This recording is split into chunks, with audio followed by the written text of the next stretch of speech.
Well, Paul, what a month it's been for you as far as APAT goes. Obviously, it started at the World Championships at DTD and ended with a fantastic online victory the other week.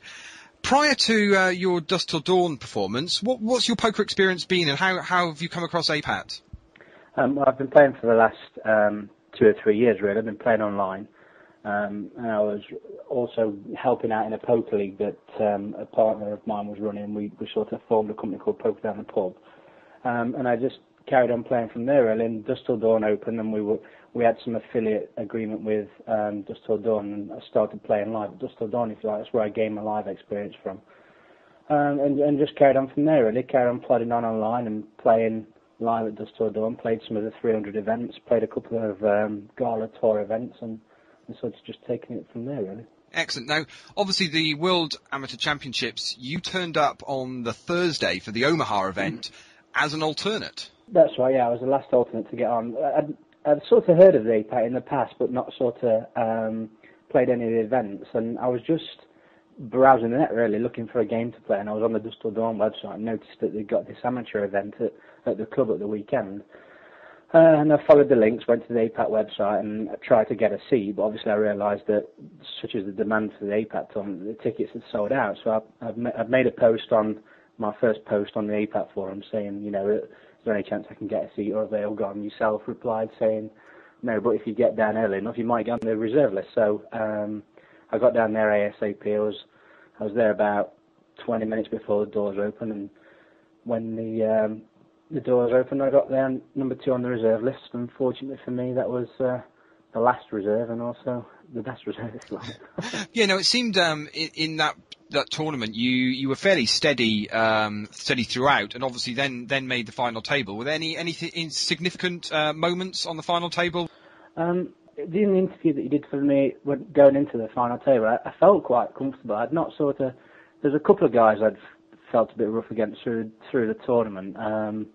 Managed to avoid them and just tried to pick a few people off here and there. Coming to the final table, I felt quite confident. I felt I'd got a pretty good stack going into the final table. I think, if memory serves me right, I was second in chips going to the final table. So I'd got a good stack, and I just thought if I avoid the other big stack and pick a few of the short stacks off early on, then I was quite confident I could win it from there. And that, fortunately for me, that's the way it happened. Yeah, well, absolutely superb result for you.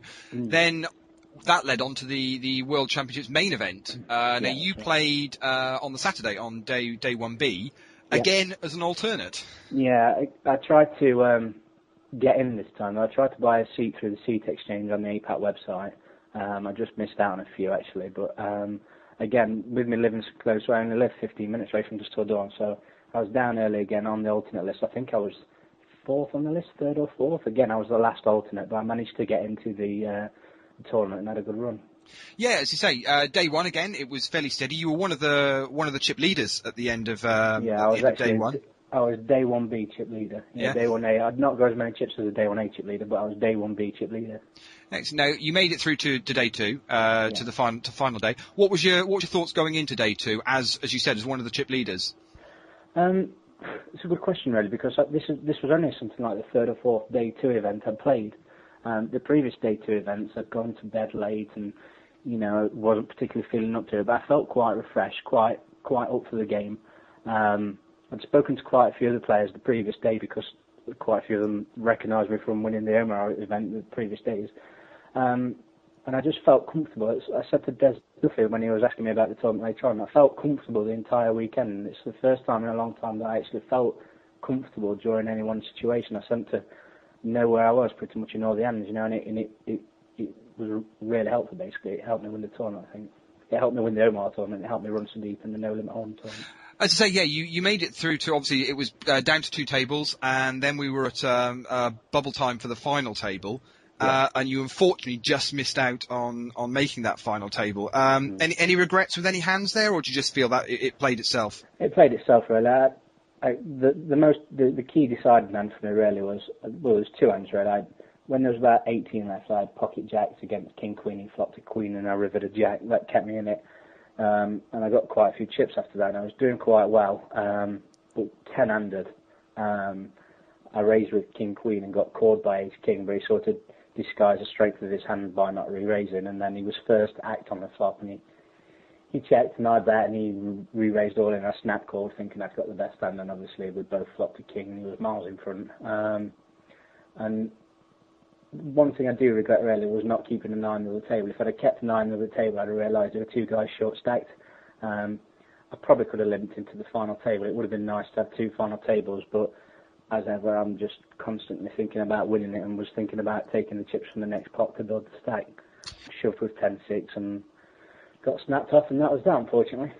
Well, obviously, it was enough of a performance along with your Omaha result to clearly make you player of the festival over the 4 days, which you say is a great honour, and I'm sure you were quite proud to receive that. Yeah, definitely. Yeah, it was a nice touch. Obviously, we move on a couple of weeks, and we get to the English Online Championship event, played on Blue Square, and I'll be honest, I didn't even know your Blue Square username. Well, and it was only during the thread afterwards where I think Des posted. Can this guy? Can he contact us and let us know? And then all of a sudden you popped up with, it's me. Yeah, well, I think in the past I must have tried to open them again, because I tried my normal username, which sort of more resembles my name, and I couldn't get access to it for whatever reason. Well, all my details have changed since, so I tried to open a new account, and I used it. I'd read something by a professional that he used a really donkish username, and it had proven successful because people thought he was weak. So I'd chosen this username, I get there, and it was only the second tournament I'd played on the site, and went on to win it from there. Again, absolutely superb performance. Quite a strong final table. A number of APATers that regularly play. There was Steve Redfern, who's won a live event this year. Right. Stuart Oliver, who's final tabled. Rob Swindles, who's had some big online wins lately, and Dan Austin was there as well. How did you find the final table? It was tough. There was a lot of aggressive play going on. In the Omaha final table, I happened to be the one doing all the aggressive moves. There's quite a few people pushing, quite a few people making squeeze plays and such like. It was difficult to find a spot, but I think I got up to around 300,000 chips. And when I was making raises, I was pretty much committing myself to calling people's all in. So I took a few out with, I think King 9 and Jack 10 and things like that, but I was making positional raises, and then the big blinds were shoving, and I was sort of forced into calling, and fortunately for me, I was never dominated. It was always a 6-4 type hand.